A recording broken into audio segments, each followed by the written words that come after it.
Every one. Urban എക്കണോമിക്സിൻ്റെ first മൊഡ്യൂളായിട്ടുള്ള definition and scope of urban എക്കണോമിക്സിൻ്റെ ലാസ്റ്റ് പാർട്ട് വീഡിയോ ആണിത്. അപ്പോൾ ഇതിൽ നമ്മൾ കുറച്ച് മോഡൽസിനെ കുറിച്ചിട്ടൊക്കെയാണ് പഠിക്കാനുള്ളത്. അപ്പോൾ വോൺ ത്യൂനൻ മോഡലിനെ കുറിച്ചിട്ടാണ് ഫസ്റ്റ് നമ്മൾ ഡിസ്കസ് ചെയ്യാൻ വേണ്ടി പോകുന്നത്.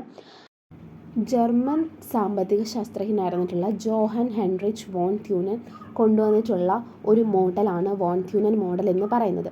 അതായത് നമുക്കെല്ലാവർക്കും അറിയാം, ഒരു പ്രദേശത്തിൻ്റെ സെൻറ്റർ എന്ന് പറയുന്നത്, ഒരു സെൻട്രൽ എന്ന് പറയുന്നത് മാർക്കറ്റ് ആയിരിക്കും. അപ്പോൾ ആ ഒരു മാർക്കറ്റ് സിറ്റിക്ക് ചുറ്റും എങ്ങനെയാണ് ആളുകൾ ലാൻഡ് യൂസ് ചെയ്തിരിക്കുന്നത് എന്നതിനെ കുറിച്ചിട്ട് പഠിപ്പിക്കുന്ന ഒന്നാണ് വോൺ ത്യൂനൻ മോഡൽ എന്ന് പറയുന്നത്.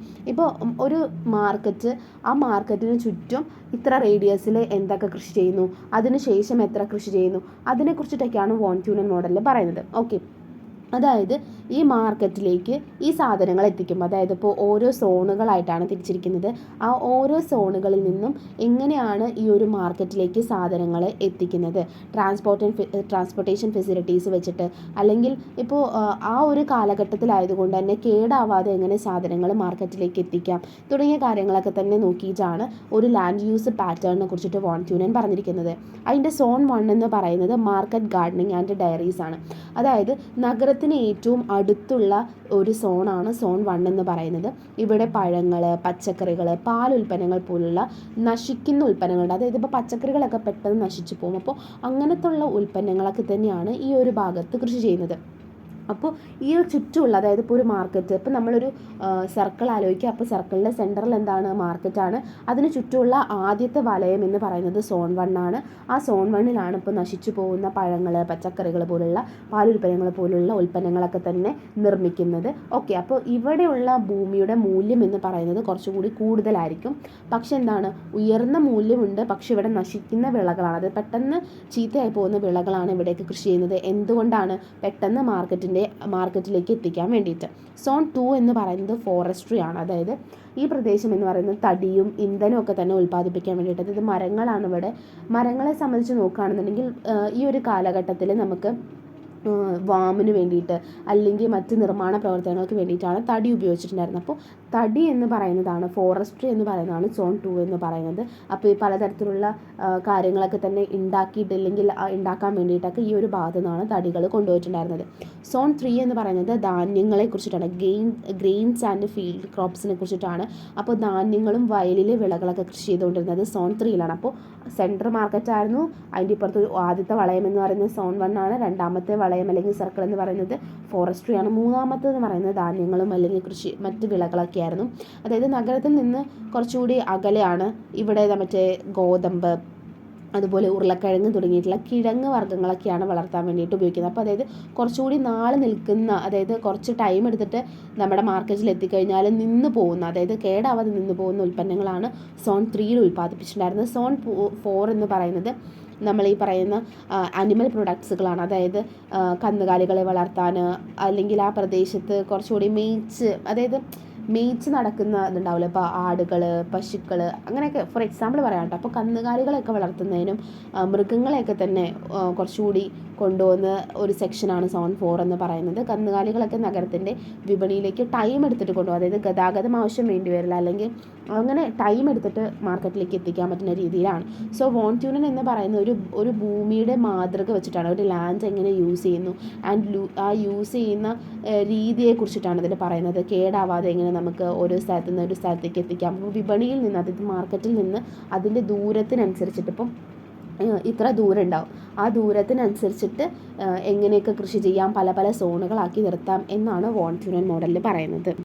അടുത്തത് നമ്മൾ ഡിസ്കസ് ചെയ്യുന്നത് what is the concentric zone theory എന്നാണ്. നമ്മുടെ ഏണസ്റ്റ് ബർഗസ് 1925 1929 ഇടയിൽ വികസിപ്പിച്ചെടുത്തിട്ടുള്ള ഒരു തിയറിയാണ് കോൺസെൻട്രിക് സോൺ തിയറി എന്ന് പറയുന്നത്.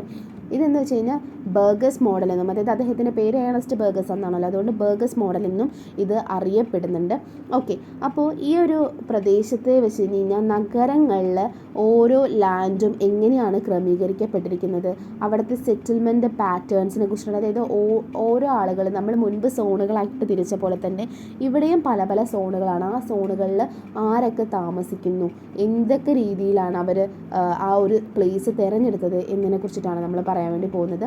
അങ്ങനെ നഗരത്തിൻ്റെ ലാൻഡിനെ അവർ 5ആയിട്ടാണ് ക്ലാസിഫൈ ചെയ്തിരിക്കുന്നത്.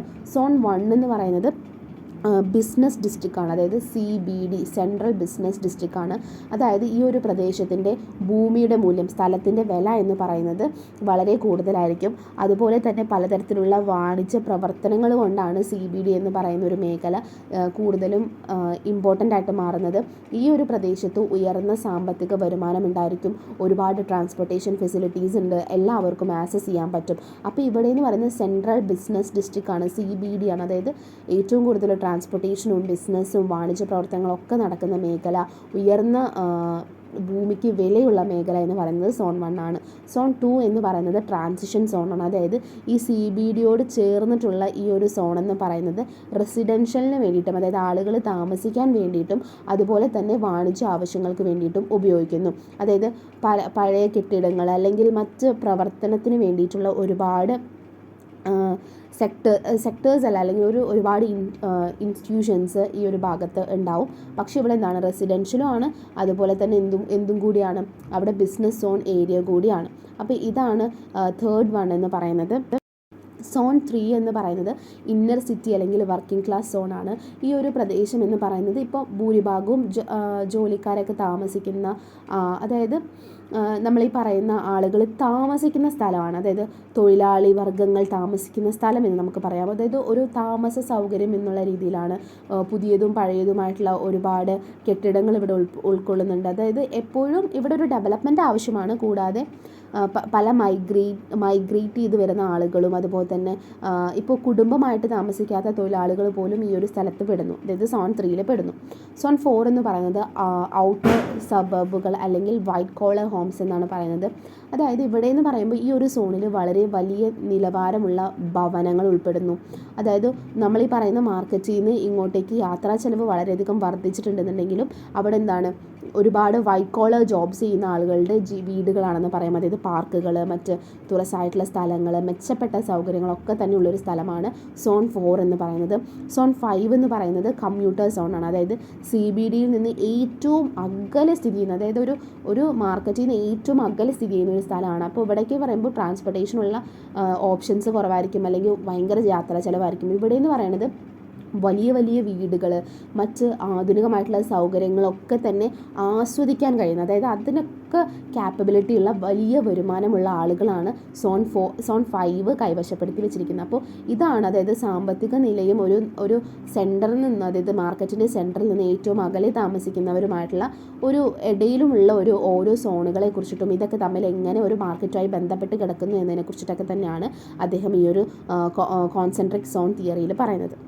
അടുത്ത നമ്മൾ ഡിസ്കസ് ചെയ്യുന്നത് വെഡ്ജ് ഓർ റാഡിക്കൽ തിയറീസിനെ കുറിച്ചിട്ടാണ്. അതായത് വെഡ്ജ് അല്ലെങ്കിൽ റേഡിക്കൽ തിയറി അല്ലെങ്കിൽ റേഡിക്കൽ സെക്ടർ തിയറി എന്ന് പറയുന്നത് ഹൈത്ത് മോഡൽ അല്ലെങ്കിൽ ഹൈത്ത് സെക്ടർ മോഡൽ എന്നൊക്കെ തന്നെയാണ് പറയുന്നത്. 1939 ഹോമർ ഹോയ്ത്ത് വികസിപ്പിച്ചെടുത്തതാണ് ഈ വെഡ്ജ് ഓർ റാഡിക്കൽ തിയറി അല്ലെങ്കിൽ ഹോയ്ത്ത് മോഡൽ എന്ന് പറയുന്നത്.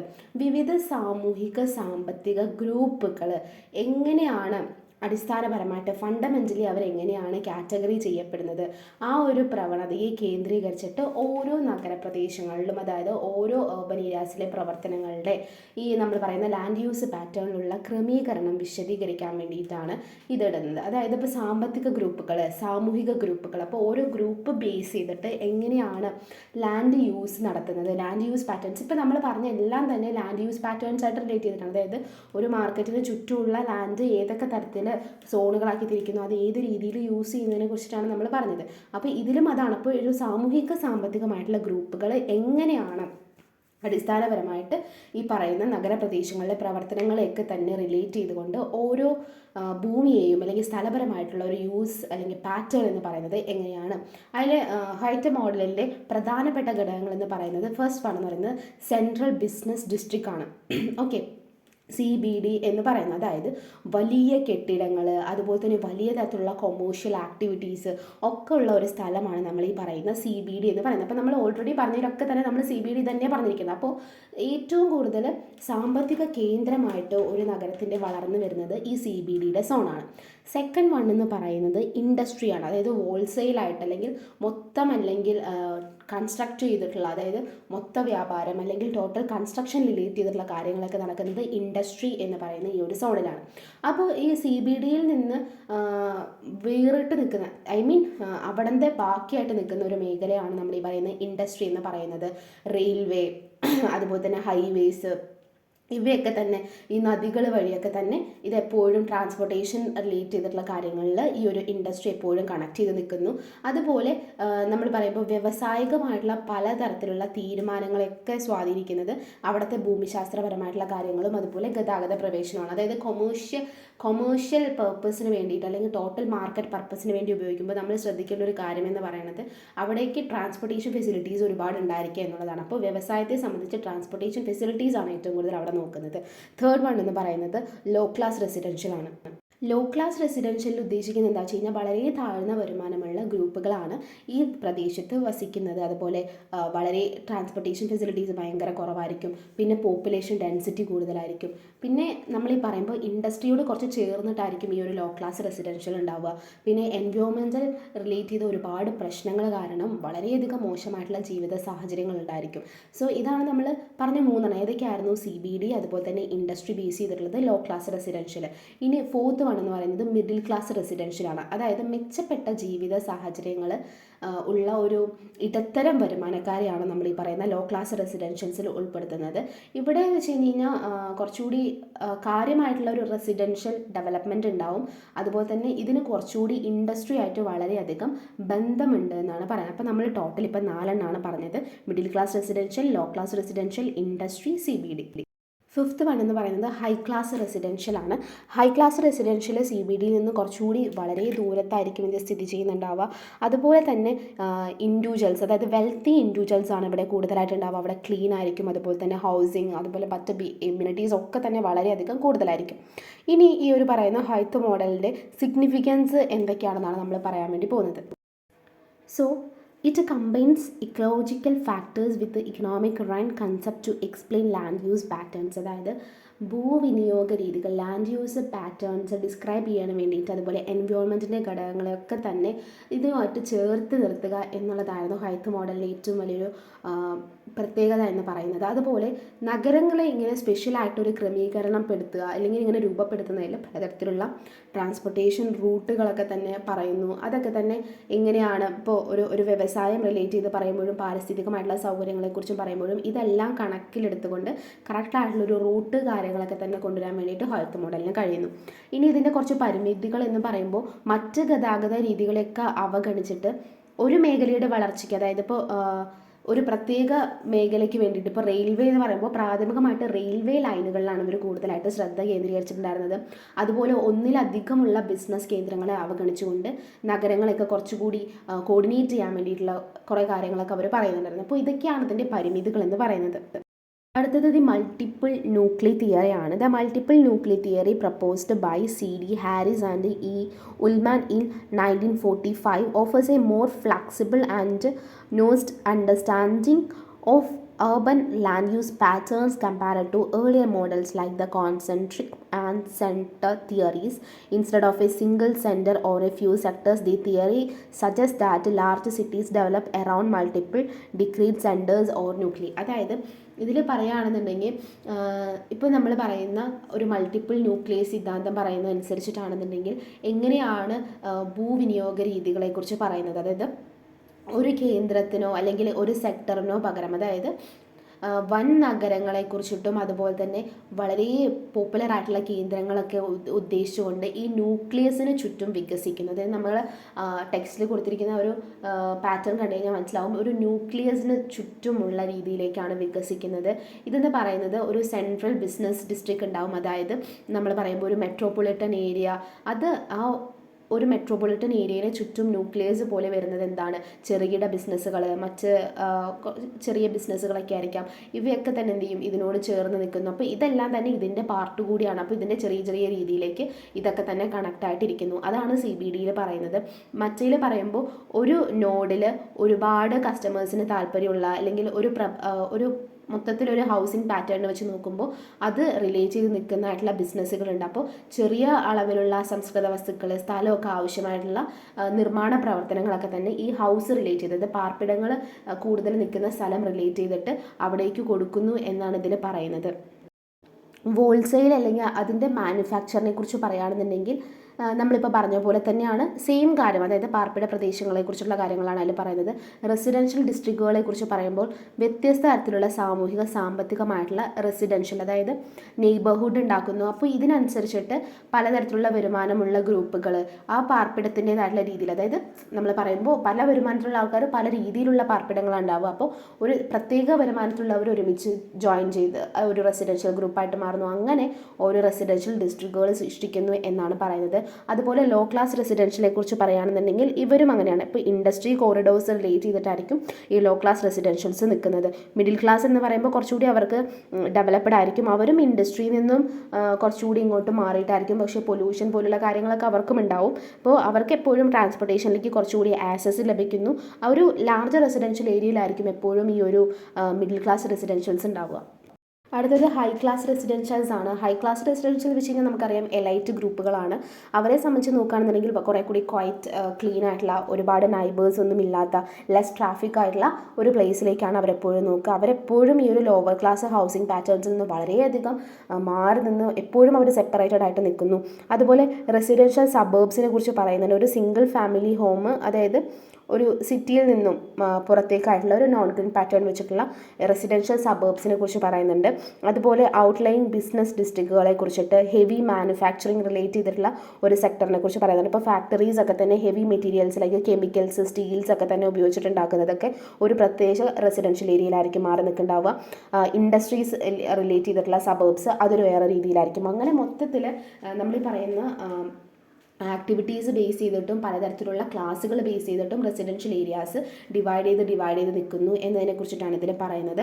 അടുത്തത് limitation and criticisms of multiple nucleus model. അതായത് ഇതിൻ്റെ ഒരു ക്രിറ്റിസിസത്തെക്കുറിച്ച് പറയുകയാണെന്നുണ്ടെങ്കിൽ ഇതൊരു വെൽ ഡിഫൈൻഡ് ആയിട്ടുള്ള ഒരു ഫോർമേഷൻ ന്യൂക്ലിയസ് ആണ് ഇതിൽ റീക്വയർ ചെയ്തിരിക്കുന്നത്. അതുപോലെ ഒരു സിറ്റിയുടെ സൈസ്, ഇതൊന്നും എപ്പോഴും അവർ പറയുന്നില്ല. ചിലപ്പോൾ അത് ചെറുതായിരിക്കാം, വലുതായിരിക്കാം. അപ്പോൾ ഇതിനെക്കുറിച്ചൊന്നും ഇവർ കൺസേൺഡ് ആവുന്നില്ല. അതുപോലെ തന്നെ പലതരത്തിലുള്ള ഡിവിഷൻസ് എന്ന് പറയുന്നത്, ഇപ്പോൾ സോൺ എന്ന് പറയുന്നത് പല രീതിയിലായിരിക്കും. അപ്പോൾ ഈച്ച് സോണ് മറ്റ് സോണായിട്ട് കണക്റ്റഡ് ആണെന്ന് വെച്ച് കഴിഞ്ഞാൽ കണക്റ്റഡ് ആണ്, പക്ഷേ ഇൻഡസ്ട്രി ബേസ് ചെയ്തിട്ടായിരിക്കും അവരെപ്പോഴും കണക്റ്റഡ് ആവുക. അപ്പോൾ മറ്റു തരത്തിലുള്ള ഒരു സാമൂഹിക ബന്ധത്തെക്കുറിച്ച് അവർ പറയുന്നില്ല.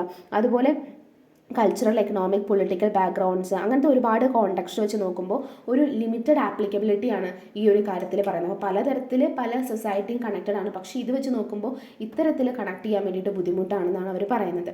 ഇനി അടുത്തത് സെൻട്രൽ പ്ലേസ് തിയറിനെ കുറിച്ചിട്ടാണ് പറയുന്നത്. സെൻട്രൽ പ്ലേസ് തിയറി എന്ന് വെച്ച് കഴിഞ്ഞാൽ അത് ഫോർമുലേറ്റ് ചെയ്തത് വാൾട്ടർ ആണ്. 1933 അത് ഫോർമുലേറ്റ് ചെയ്ത് വരുന്നത്. That provides insight into special arrangements and distribution of human settlements based on population and distance from one other. അപ്പോൾ അദ്ദേഹത്തിൻ്റെ ഈ തിയറി ഫോക്കസ് ചെയ്യുന്നത് ഇക്കണോമിക് ആക്ടിവിറ്റീസ്, സർവീസസ് ഒക്കെ തന്നെ എങ്ങനെ റിലേറ്റ് ചെയ്തിരിക്കുന്നു പോപ്പുലേഷനും അതുപോലെ അവർ നൽകുന്ന സർവീസസുമായിട്ട്. ഇതാണ് അദ്ദേഹം സെൻട്രൽ പ്ലേസ് തിയറിനെ കുറിച്ച് പറയുന്നത്. ഇതിലൊരു സെൻട്രൽ ഉണ്ടാവും, ത്രഷോൾഡ് ഉണ്ടാവും, റേഞ്ച് ഉണ്ടാവും, അതുപോലെ ഹെക്സഗണൽ മാർക്കറ്റിനെ കുറിച്ചിട്ടൊക്കെ ഇതിൽ പറയുന്നുണ്ട്. അപ്പോൾ വളരെ സിമ്പിളായിട്ട് പറയുകയാണെന്നുണ്ടെങ്കിൽ ജനസംഖ്യയുമായിട്ട് ബന്ധപ്പെട്ട് സാമ്പത്തിക പ്രവർത്തനങ്ങളും സേവനങ്ങളും ഒക്കെ തന്നെ ഒരു ഓർഗനൈസേഷനിൽ ശ്രദ്ധ കേന്ദ്രീകരിച്ചുകൊണ്ട് ഒരു സെൻട്രൽ പ്ലേസ് തിയറിയും അത് റിലേറ്റ് ചെയ്ത് നിൽക്കുന്ന കുറച്ച് പ്ലേസസിനെ കുറിച്ചിട്ടാണ് അതിൽ പറയുന്നത്. അതായത് സെൻട്രൽ പ്ലേസ് എന്ന് പറയുന്നത് മാർക്കറ്റ് ഏരിയ ആണ്. അപ്പോൾ ചുറ്റുമുള്ള ജനങ്ങൾക്ക് സേവനങ്ങളും ഗുഡ്സും ഒക്കെ തന്നെ നൽകുന്ന ഒരു സെറ്റിൽമെൻ്റ് ആണ് സെൻട്രൽ പ്ലേസ് എന്ന് പറയുന്നത്. ത്രഷോൾഡ് എന്ന് പറയുന്നത് ഒരു ലൊക്കേഷനിൽ ഒരു പ്രത്യേക സേവനം വേണ്ടിയിട്ട് നിലനിർത്താൻ ആവശ്യമായിട്ടുള്ള ഏറ്റവും കുറഞ്ഞ സംഖ്യ. അതായത് ഇപ്പോൾ ഒരു പ്രദേശത്ത് ഇത്ര ജനസംഖ്യയിൽ കുറവാണെന്നുണ്ടെങ്കിൽ ആ ഒരു സെക്ടർ അവിടെ നിന്ന് പോവില്ല. അപ്പോൾ അതാണ് ത്രഷോൾഡ് എന്ന് പറയുന്നത്. അതായത് ഒരു ലൊക്കേഷനിൽ ഒരു സർവീസ് കൊടുക്കണമെന്നുണ്ടെങ്കിൽ അവിടെ ഇത്തരത്തിലുള്ള, അതായത് ഇപ്പോൾ എത്ര പോപ്പുലേഷനാണ് വേണ്ടത് ആ പോപ്പുലേഷൻ അവിടെ വേണം. അതായത് റേഞ്ചാണ്. റേഞ്ച് എന്ന് വെച്ച് കഴിഞ്ഞാൽ ഒരു കൺസ്യൂമർ ഇപ്പോൾ പറയുകയാണ് ഒരു സാധനം വാങ്ങാൻ വേണ്ടിയിട്ട് ഒരു സ്ഥലത്ത് നിന്ന് മറ്റൊരു സ്ഥലത്തേക്ക് മാക്സിമം അയാൾക്ക് ട്രാവൽ ചെയ്യാൻ പറ്റുന്ന, അല്ലെങ്കിൽ അയാൾക്ക് വില്ലിങ് ആണ്, അയാൾ അതിന് ഓക്കെ ആണ് ഇത്ര ഒരു ഇത്ര ഒരു സ്പേസിലേക്ക് മാത്രമാണ് അയാൾക്ക് ട്രാവൽ ചെയ്യാൻ പറ്റുള്ളൂ. അപ്പോൾ ആ ഒരു ഡിസ്റ്റൻസിനെയാണ് റേഞ്ച് എന്ന് പറയുന്നത്. ഇപ്പോൾ ഒരു കൺസ്യൂമർ ഒരു ചാക്ക് അരി വാങ്ങാൻ വേണ്ടിയിട്ട് അയാൾക്ക് മാക്സിമം ഒരു ചാക്ക് അരി വാങ്ങാൻ വേണ്ടിയിട്ട് അയാളുടെ ട്രാൻസ്പോർട്ടേഷൻ്റെ റിലേറ്റ് ചെയ്തിട്ടുള്ള കുറേ കോസ്റ്റ് എല്ലാം മുടക്കി ടൈമും ഒക്കെ കൊടുത്തിട്ട് മാക്സിമം അയാൾക്ക് ഒരു 10 കിലോമീറ്ററാണ് ട്രാവൽ ചെയ്യാൻ പറ്റുള്ളൂ എന്ന് അയാൾ പറയുകയാണെന്നുണ്ടെങ്കിൽ അതാണ് അതിൻ്റെ റേഞ്ച് എന്ന് പറയുന്നത്. അടുത്തത് ഹെക്സഗണൽ മാർക്കറ്റ് ഏരിയാസിന് വെച്ച് കഴിഞ്ഞാൽ അദ്ദേഹത്തിൻ്റെ ഒരു മോഡൽ അനുസരിച്ചിട്ട് പറയുകയാണെന്നുണ്ടെങ്കിൽ ഓരോ സെൻട്രൽ പ്ലേസിലും ഹെക്സഗണൽ ഷേപ്പ്ഡ് ആയിട്ടുള്ള ഒരു മാർക്കറ്റ് ഏരിയ ഉണ്ടാവും. ഇതൊക്കെ തന്നെ എന്ത് ചെയ്യുന്നുണ്ട്, ഓവർലാപ്പ് ചെയ്ത് നിൽക്കുന്നുണ്ട്. അതായത് ഇപ്പോൾ ഒരു ഹെക്സഗൺ നമുക്കറിയാം, ഹെക്സഗൺ വരയ്ക്കുമ്പോൾ ഇത് റിലേറ്റ് ചെയ്തിട്ട് ചുറ്റും ചെറിയ ചെറിയ രീതിയിൽ ഇതുമായിട്ട് കണക്ട് ചെയ്യുന്ന മാർക്കറ്റുകളെ കുറിച്ചിട്ടാണ് ഹെക്സഗണൽ മാർക്കറ്റ് ഏരിയാസിനെ കുറിച്ച് പറയുന്നത്. അപ്പോൾ ഇതെല്ലാം തന്നെ ഒന്നൊന്നിനോട് മേളിലോടായിട്ടിരിക്കുക, അതായത് എപ്പോഴും ഇത് ഓവർലാപ്പ് ചെയ്തിരിക്കുന്ന ഒന്നാണ് ഇത് പറയുന്നത്. അപ്പോൾ എൻ്റെ റീജിയനിൽ ഒരു ഹെക്സഗണൽ മാർക്കറ്റ് ഏരിയ ഉണ്ടാവും. അതായത് ഒന്നൊന്നിനോട് കണക്ട് ചെയ്തിട്ട് ഒരു ഹെക്സഗണൽ ടൈപ്പിൽ എന്ത് ചെയ്യുന്നുണ്ട്, മാർക്കറ്റ്സ് വരുന്നതെന്നാണ് സെൻട്രൽ പ്ലേസ് തിയറിയിൽ പറയുന്നത്. സെറ്റിൽമെൻറ്റ് ഹയറാർക്കിയെക്കുറിച്ച് പറയുകയാണെന്നുണ്ടെങ്കിൽ പോപ്പുലേഷൻ സൈസ്, അതുപോലെ തന്നെ റീജിയണൽ ക്യാപിറ്റൽസ്, മെട്രോപോളിസ് തുടങ്ങി പലതരത്തിലുള്ള സെറ്റിൽമെൻറ്റ്സ് ഉണ്ട്. ഇപ്പോൾ ലാർജർ സെറ്റിൽമെൻറ്റ്സ് ആണെന്നുണ്ടെങ്കിൽ നല്ല ഹൈ ഓർഡർ സർവീസസ് ഉണ്ടാവും, വലിയ മാർക്കറ്റ് ഏരിയാസ് കാര്യങ്ങളൊക്കെ ഉണ്ടാവും. പക്ഷേ നമ്മൾ ഈ പറയുന്ന സെറ്റിൽമെൻറ്റ് ഹയറാർക്കിയിൽ എപ്പോഴും പറയുന്നത് എന്താണ്, ക്യാപിറ്റൽ റിലേറ്റ് ചെയ്തിട്ട് മെട്രോപൊളിറ്റൻ സിറ്റീസ് റിലേറ്റ് ചെയ്ത് നിൽക്കുന്ന ഒരുപാട് കാര്യങ്ങളാണ് ഇതിൽ പറയുന്നത്. ഇതിൽ 3 പ്രിൻസിപ്പിൾസെ കുറിച്ചിട്ട് പറയുന്നുണ്ട്. അതായത് പലതരത്തിലുള്ള അറേഞ്ച്മെൻറ്റ്സ്. ഇപ്പോൾ സെൻട്രൽ പ്ലേസ് ഉണ്ടാവും. ആ സെൻട്രൽ പ്ലേസ് എന്ന് പറയുന്ന ഒരു മാർക്കറ്റ് പ്രിൻസിപ്പിൾ ആയിരിക്കും. അവിടെ ട്രാൻസ്പോർട്ടിംഗ് പ്രിൻസിപ്പിൾ വേണം, അഡ്മിനിസ്ട്രേഷൻ വേണം.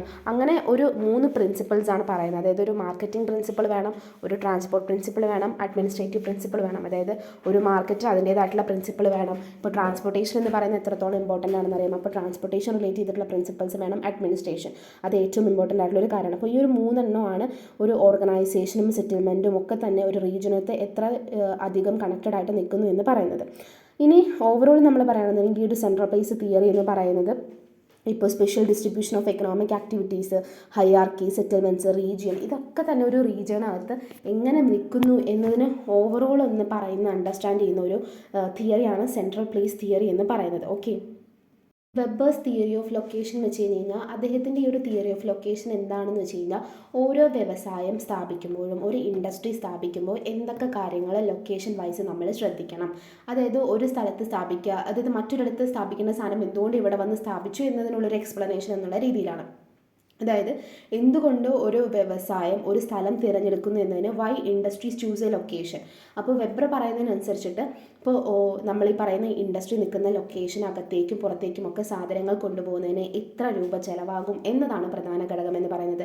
എത്ര ദൂരം ഈ റോ മെറ്റീരിയൽസ് കൊണ്ടുവരാം, എത്ര ദൂരം ഈ പ്രൊഡക്റ്റുകൾ ട്രാൻസ്പോർട്ട് ചെയ്തിട്ട് മറ്റൊരു സ്ഥലത്തേക്ക് എത്തിക്കണം, അവിടെ ട്രാൻസ്പോർട്ടേഷൻ ഫെസിലിറ്റീസ് ഉണ്ടോ, ആ ട്രാൻസ്പോർട്ടേഷൻ ഫെസിലിറ്റീസിന് എത്ര കോസ്റ്റ് ആവും തുടങ്ങിയ കാര്യങ്ങളൊക്കെ ഇതിൽ ശ്രദ്ധിക്കണം. അതുപോലെ റോ മെറ്റീരിയൽസ് കാര്യങ്ങളൊക്കെ തന്നെ കുറച്ചുകൂടി അടുത്തുണ്ടായിരിക്കണം. അപ്പോൾ റോ മെറ്റീരിയൽസിന് എന്ത് ചെയ്യാൻ പറ്റും, നമുക്ക് പെട്ടെന്ന് ഇൻഡസ്ട്രിയിലേക്ക് കൊണ്ടുവരാൻ വേണ്ടി പറ്റും. അതുപോലെ ഉണ്ടാക്കുന്ന പ്രൊഡക്റ്റ് അടുത്തുള്ള മാർക്കറ്റിലേക്ക് വിൽക്കാൻ വേണ്ടി കഴിയണം. അപ്പോൾ അതുകൊണ്ട് എന്താണ്, ആ വിൽക്കുന്നതിന് അനുയോജ്യമായിട്ടുള്ളൊരു സാഹചര്യം കൂടി അവിടെ ഉണ്ടാവണം. അപ്പോൾ ഇതിനൊക്കെയാണ് ലൊക്കേഷൻ ഫിഗർ എന്ന് പറയുന്നത്. അതുപോലെ തന്നെ ഇപ്പോൾ അവിടെ തൊഴിലിൻ്റെ ചിലവ് കുറവാണെന്ന് വിചാരിക്കുക. ഇപ്പോൾ ഒരു പ്ലേസ് എടുക്കുമ്പോൾ അവിടെ തൊഴിലാളികളുടെ എണ്ണം കൂടുതലുണ്ടാവുക, അല്ലെങ്കിൽ എന്തെങ്കിലും കാരണം കൊണ്ട് അവിടെ തൊഴിലാളികൾക്ക് ചിലവ് കുറവാണെന്നുണ്ടെങ്കിൽ നമ്മൾ ഈ അസംസ്കൃത വസ്തുക്കളൊക്കെ ഒരുപാട് ദൂരത്തു നിന്ന് കൊണ്ടുവരുമ്പോൾ ഈ ഒരു ചിലവ് അവിടെ പോകും. മനസ്സിലായോ? അപ്പോൾ നമ്മളെല്ലാം നോക്കിയിട്ട് വേണം ഒരു പ്ലേസ് സെലക്ട് ചെയ്യാൻ വേണ്ടിയിട്ടെന്നാണ് പറയുന്നത്. അതുപോലെ how industries operate in different പ്ലേസസിനെ കുറിച്ച് പറയുന്നുണ്ട്. സോ ഇത് പറയുമ്പോഴും ഇൻഡസ്ട്രീസ് എന്ന് പറയുന്നത് എപ്പോഴും ഒരു മോർ ദാൻ ഒരു ലൊക്കേഷനിൽ നിൽക്കേണ്ടത് ഒന്നാണ്. അതായത് പലതരത്തിലുള്ള പ്രൊഡക്ഷൻ പ്രോസസ്സ് ഡിഫറെൻറ്റ് പ്ലേസസിൽ നടത്തണം. എന്നിട്ട് എന്ത് ചെയ്യണം, ഒരുപാട് മണി സേവ് ചെയ്തിട്ട് കുറച്ചുകൂടി എഫിഷ്യൻ്റ് ആയിട്ടാണ് ഓരോ ഇൻഡസ്ട്രിയും പോകേണ്ടത്. സോ ഡിഫറെൻറ്റ് ടൈപ്പിൽ ഇൻഡസ്ട്രീസ് ഉണ്ടായിരിക്കണം. ഇതെല്ലാം തന്നെ എപ്പോഴും യോജിച്ചിട്ടാണ്. അതായത് നമ്മളിപ്പോൾ ചെയ്യുന്ന ഒരു പ്രൊഡക്റ്റ് മാർക്കറ്റ് ചെയ്യുന്ന ഒരു സ്ഥലത്ത് സെയിം സാധനം മാർക്കറ്റ് ചെയ്യുന്ന ഒരാളുടെ ഒരു ഇൻഡസ്ട്രി ഉണ്ടാകുമ്പോൾ കുറച്ച് ബുദ്ധിമുട്ടാണ്. അപ്പോൾ ഇതില്ലാത്ത സ്ഥലം നോക്കിയിട്ട് അത് അവിടെ മാർക്കറ്റ് ആവുമോ എന്നുള്ള കാര്യം കൂടി നമ്മൾ ശ്രദ്ധിക്കണം. അപ്പോൾ സിമ്പിൾ ടേംസിൽ പറയുകയാണെന്നുണ്ടെങ്കിൽ വെബറിൻ്റെ തിയറി ഓഫ് ലൊക്കേഷൻ എന്ന് പറയുന്നത് എന്തുകൊണ്ടാണ് ഇൻഡസ്ട്രീസ് ഒരു സ്ഥലം ചൂസ് ചെയ്യുന്നത്, ആ എന്തൊക്കെ ഇൻഡിക്കേറ്റേഴ്സ് വെച്ചിട്ടാണ് ആ ഒരു സ്ഥലത്തിൽ അവരത് ചൂസ് ചെയ്യാനുള്ള റീസൺ, എങ്ങനെയാണ് അവരുടെ കോസ്റ്റ് ബാലൻസ് ചെയ്യുന്നത്, റിസോഴ്സസ്, അതർ ഫാക്ടേഴ്സ് അവിടേക്ക് എത്തിക്കുന്നത് തുടങ്ങിയിട്ടുള്ള കാര്യങ്ങളൊക്കെ ഇതിനകത്ത് പറയുന്നുണ്ട്. അടുത്തത് what is urban growth model എന്നാണ്. അതായത് ഓരോ സമയം കഴിയുമ്പോഴും അല്ലെങ്കിൽ ഓരോ വർഷം കഴിയുമ്പോഴും കാലക്രമേണ എങ്ങനെയാണ് ഓരോ അർബൻ ഏരിയ എക്സ്പാൻഡ് ആവുന്നത് എന്ന് മനസ്സിലാക്കാനുള്ള പ്രധാനപ്പെട്ട ഉദാഹരണമാണ് ഈ അർബൻ ഗ്രോത്ത് മോഡൽസ് എന്ന് പറയുന്നത്. എന്തുകൊണ്ടാണ് അർബൻ ഏരിയാസ് ഗ്രോ ചെയ്യുന്നത്, എക്സ്പാൻഡ് ചെയ്യുന്നത്, ഇതിനെക്കുറിച്ച് മനസ്സിലാക്കാനുള്ള മോഡൽസാണ് അർബൻ ഗ്രോത്ത് മോഡൽ എന്ന് പറയുന്നത്. അത് പല രീതിയിലായിരിക്കാം. അതായത് ഒരു ഇൻഡസ്ട്രി അല്ലെങ്കിൽ ഒരു അർബൻ ഏരിയ ഇരിക്കുന്ന സ്ഥലത്തിൻ്റെ പ്രത്യേകതയായിരിക്കാം, അല്ലെങ്കിൽ അവിടുത്തെ സമൂഹത്തിൻ്റെ പ്രത്യേകതയായിരിക്കാം, പരിസ്ഥിതിയുടെ പ്രത്യേകതയായിരിക്കാം, അങ്ങനെ പല രീതിയിലായിരിക്കാം. അപ്പോൾ ഇതെല്ലാം തന്നെ അനലൈസ് ചെയ്ത് മൊത്തത്തിൽ നോക്കിയിട്ടാണ് നമ്മൾ ഈ പറയുന്ന അർബൻ ഏരിയ എങ്ങനെ എക്സ്പാൻഡ് ആവുന്നു എന്ന് നമ്മൾ പറയുന്നത്. ഫസ്റ്റ് വൺ എന്ന് പറയുന്നത് ഇൻഫില്ലിംഗ് ഗ്രോത്ത് ആണ്. ഇൻഫില്ലിംഗ് ഗ്രോത്ത് എന്ന് വെച്ച് കഴിഞ്ഞ് വികസിത പ്രദേശങ്ങളിലാണ് എപ്പോഴും ഇൻഫില്ലിംഗ് ഗ്രോത്ത് ഉണ്ടാവുന്നത്. ഇവിടെ തുറസായിട്ടുള്ള സ്ഥലങ്ങൾ പല പല നിർമ്മാണങ്ങൾ കൊണ്ട് നിറഞ്ഞിരിക്കുന്നു. അപ്പോൾ എന്താണ്, ആ ഒരു നഗരത്തിൽ നിന്നും കുറച്ചുകൂടി അത് എക്സ്പാൻഡ് ചെയ്ത് ഈ പ്രൊഡക്ഷൻ പ്രോസസ്സ് കൂട്ടിക്കൊണ്ടിരിക്കുന്നു. അത് എന്ത് ചെയ്യുന്നുണ്ട്, മറ്റ് ഏരിയകളിലേക്ക് പോകുന്നു. അപ്പോൾ മറ്റ് ബിൽറ്റപ്പ് ഏരിയ കണക്ടിവിറ്റീനെ കുറിച്ചിട്ടാണ് പറയുന്നത്. അതായത് നഗരത്തിൻ്റെ അതിർത്തിക്കുള്ളിൽ എപ്പോഴും ഇത് വികസിപ്പിച്ച് ഒരു ബിൽട്ടപ്പ് കണക്ടിവിറ്റി ഉണ്ടാക്കിയെടുക്കുന്നു. ഇനി എഡ്ജിൻ്റെ എക്സ്പാൻഷനെ കുറിച്ച് പറയുകയാണെന്നുണ്ടെങ്കിൽ നഗരപ്രദേശങ്ങളുടെ നിലവിലുള്ള ഒരു ബൗണ്ടറി ഉണ്ട്, ആ ബൗണ്ടറിയും കടന്നിട്ട് പോകുന്നതിനാണ് എഡ്ജ് വികസനം. അതായത് എഡ്ജ് എന്താണ്, അറ്റം. അപ്പോൾ നഗരത്തിൻ്റെ അറ്റവും കടന്നു പോകുന്ന ഒന്നാണ് എഡ്ജ് വികസനം എന്ന് പറയുന്നത്. അപ്പോൾ നമ്മൾ ഈ പറയുന്ന കാര്യങ്ങൾ ഈ ഒരു നഗരപ്രദേശങ്ങളുടെ അതിരുകളിൽ നിന്ന് എന്ത് ചെയ്യും, ചിലപ്പോൾ അണ്ടർ ഡെവലപ്ഡ് ആയിട്ടുള്ള ഭൂമിയിലേക്കൊക്കെ അത് വ്യാപിക്കാം. അപ്പോൾ എന്ത് ചെയ്യും, കുറച്ചുകൂടി എന്താവും, അത് ഡെവലപ്ഡ് ആയിട്ട് മാറും. അങ്ങനെ അത് പോയിക്കൊണ്ടിരിക്കുന്നു. അതുപോലെ സ്പോണ്ടേനിയസ് ഗ്രോത്തിനെ കുറിച്ച്, അതായത് സ്വയം വളർന്നു പോകും. അതായത് ഇപ്പോൾ നഗരത്തിൽ എങ്ങനെയാണോ അതൊക്കെ അനുസരിച്ചിട്ട് പൊരുത്തപ്പെട്ട് ചെറിയ രീതിയിൽ സാധാരണ വളർന്നു പോവുക. അടുത്തത് ഫോർത്ത് വൺ എന്ന് പറയുമ്പോൾ ഷെയർഡ് ബൗണ്ടറിയാണ്. അതായത് ഇപ്പോൾ വിവിധ തരത്തിലുള്ള പാച്ചുകൾ ഉണ്ടാവും. അപ്പോൾ പല അതിർത്തികളിലും പല രീതിയിലുള്ള ഇൻഡസ്ട്രീസ് ഉണ്ടാവും. അപ്പോൾ ഈ ഇൻഡസ്ട്രീസ് മീൻസ് നമ്മൾ അർബൻ ഏരിയനെ കൂട്ടിയാൽ മതി. അപ്പോൾ അർബൻ ഏരിയാസ് പല രീതിയിലായിരിക്കാം. അങ്ങനെ ഇവരെ എക്സ്പാൻഡ് ചെയ്തിട്ട് ഒന്നുമായിട്ട് കണക്ട് ചെയ്യുന്നു. അപ്പോൾ ഒരു പ്രദേശത്തെ വളർച്ച എന്ന് പറയുന്നത് മറ്റൊരു പ്രദേശത്തെ സ്വാധീനിച്ചുകൊണ്ട് പോകുന്നു. അതാണ് ഷെയർഡ് ബൗണ്ടറിയിൽ പറയുന്നത്. അടുത്തത് പ്രീ ഗ്രോത്ത് പാച്ചാണ്. അതായത് ഇത് എക്സാമിൻ ചെയ്യുന്നത് അർബൻ ഗ്രോത്ത് എങ്ങനെ ഒക്കർ ചെയ്യുമ്പോഴാണ്.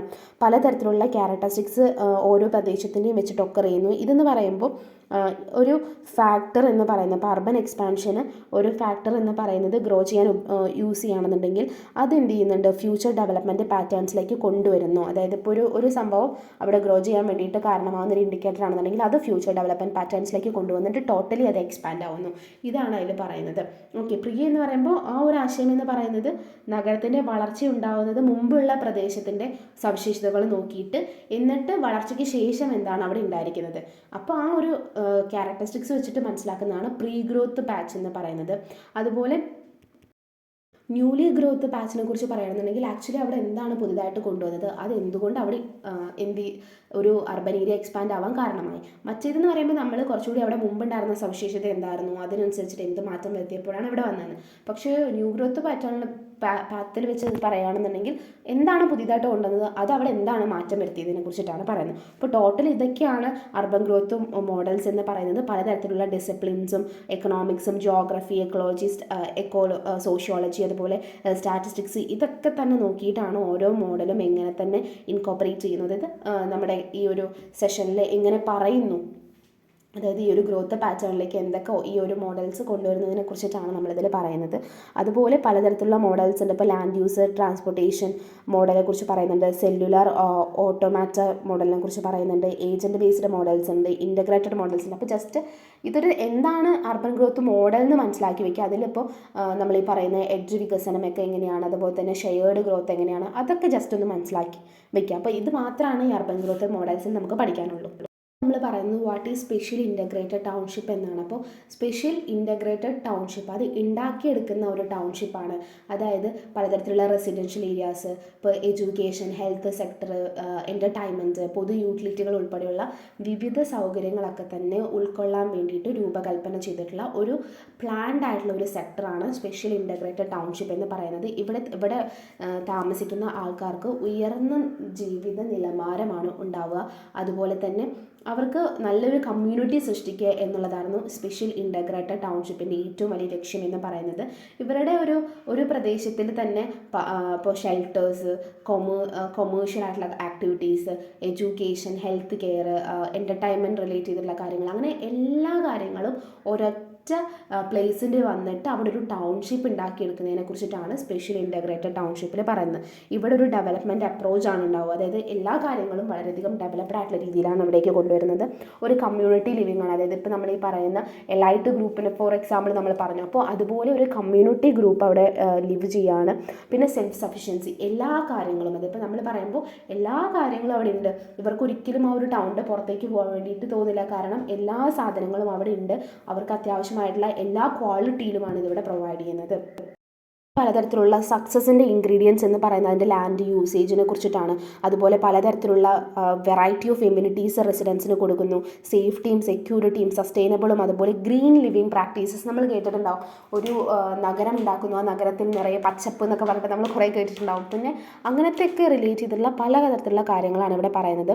ഇൻഫ്രാസ്ട്രക്ചർ ഫെസിലിറ്റീസ് വളരെയധികം കൂടുതലാണ് ഇവിടെ.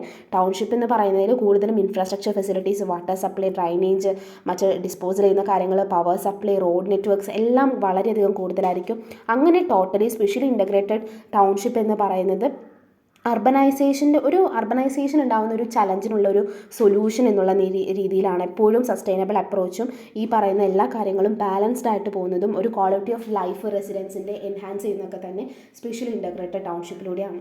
ഇതിൻ്റെ അഡ്വാൻറ്റേജസിനെ കുറിച്ചിട്ടാണ് പറയുന്നത്. നല്ല ഒരു എക്സ്പോഷർ ആയിട്ടുള്ള ലൈഫ് സ്റ്റൈൽ ഉണ്ടാവും. അതായത് നല്ല ഹൈ ക്വാളിറ്റി ലൈഫായിരിക്കും അവർക്ക് ഉണ്ടാവുക.